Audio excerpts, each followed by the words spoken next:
It's Friday, July 4th, and it's time for your weekly recap. It's Independence Day here in America, so I want to say Happy Independence Day to everybody. And if you're in a different country, we still love you. We still love you. Don't hate just because we're excited that we became a country. It's exciting.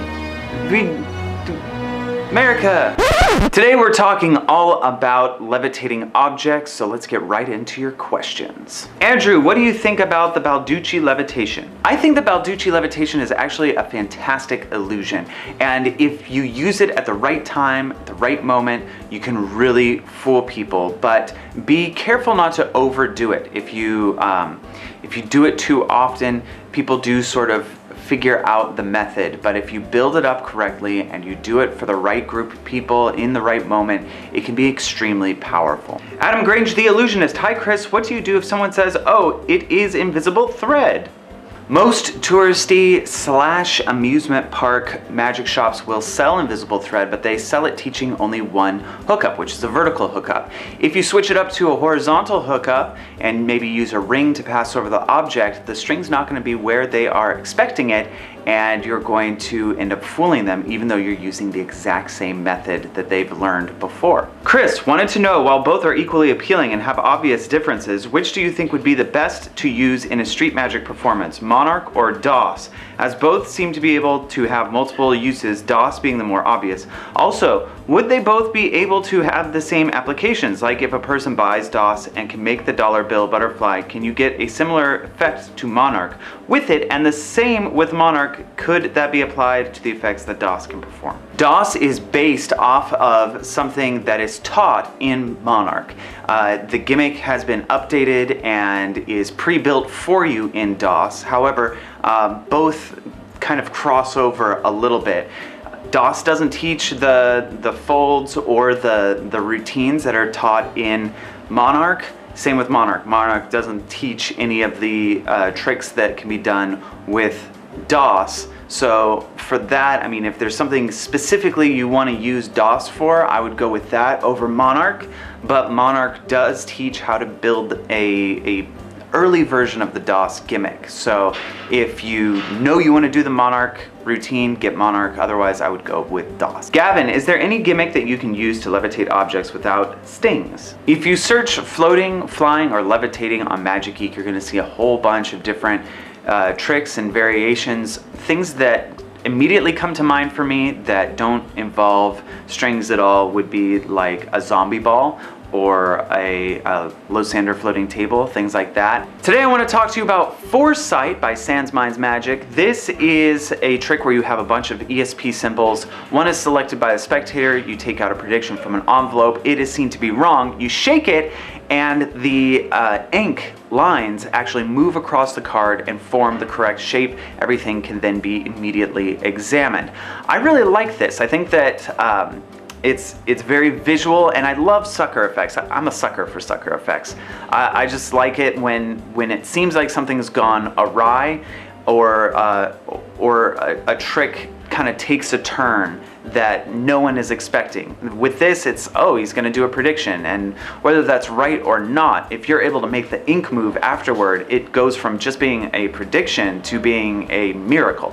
So I think this is really cool. I really like this. This is called Foresight. You can check it out at magicgeek.com. Jonathan, what kind of light do you have an invisible thread? You want to use diffuse lighting. Some people might not know what that means. Basically, you want to do the effect in a shadow, so you don't want direct sunlight hitting you.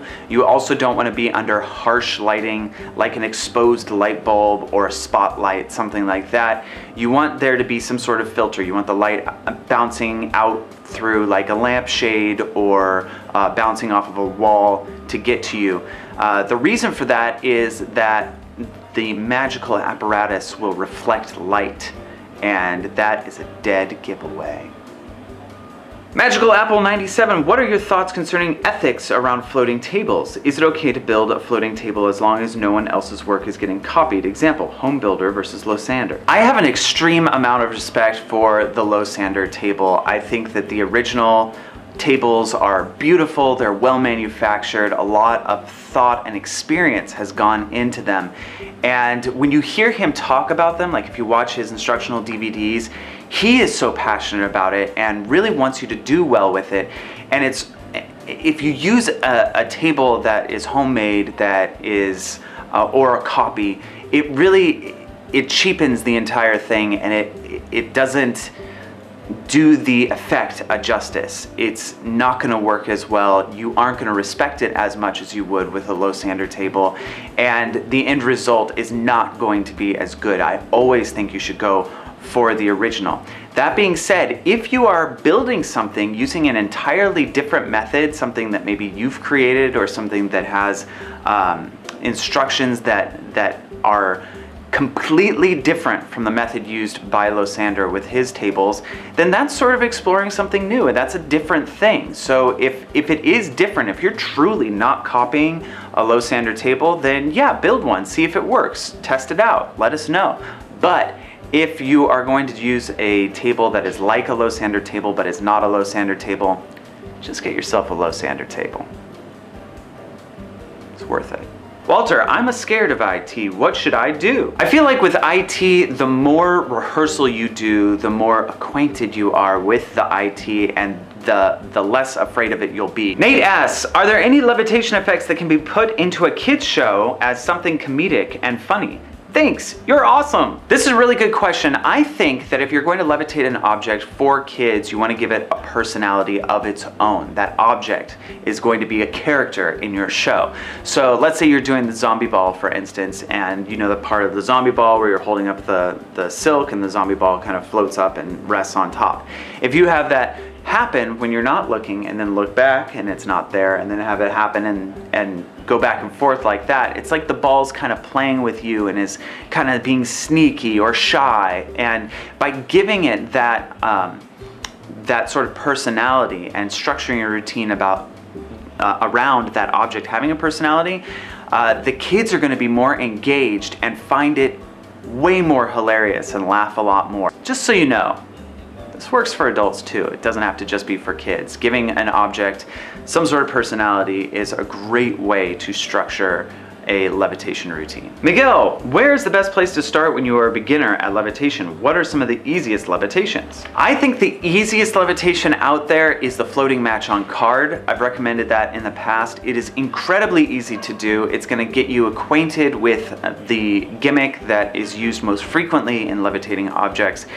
And it looks absolutely amazing. You don't really have to worry about angles or anything like that. It can be seen from a full 360, and it's just a beautiful illusion. It's called the floating match on card.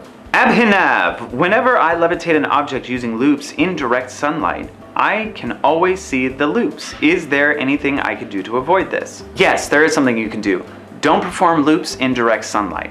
It can be done, but it's way more risky, and it's gonna flash.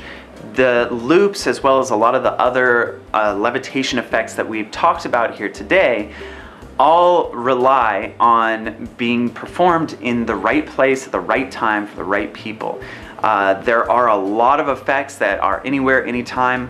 Levitations aren't one of them. You want to make sure that your surrounding, your lighting, the wind, the people you're performing it for are primed properly by you. I mean, there's so much that goes into performing a levitation effect. You need to consider all of these things before jumping into it. Okay, this week we've got a whole stack of close-up pads of various sizes and colors. I think there's about 20 of these, and we're going to be giving them away randomly to people who use the coupon code PAD. If you use the coupon code PAD, you're going to get 5% off your order, plus one of these pads might end up inside of your order. What do you think of that? Pretty special. Even if you don't win a pad, you will get 5% off your entire order, so be sure to use the coupon code PAD to get a pad, and pad. Well, that's all the time we have for today. I want to thank you very much for watching. Sorry about all the background noise. We had some heavy metal music blasting and some trucks, and it's a noisy day. So Sorry about that. Be sure to subscribe to us here at Magic Geek. We do magic reviews, magic demos, and this show, which is the weekly recap, happens every Friday. Next week, we're going to talk all about sponge magic. So I want to know your questions on sponge balls, other sponge props, different sponge routines. Throw them at me. Write them in the comment section down below, and I might answer them next week on the weekly recap.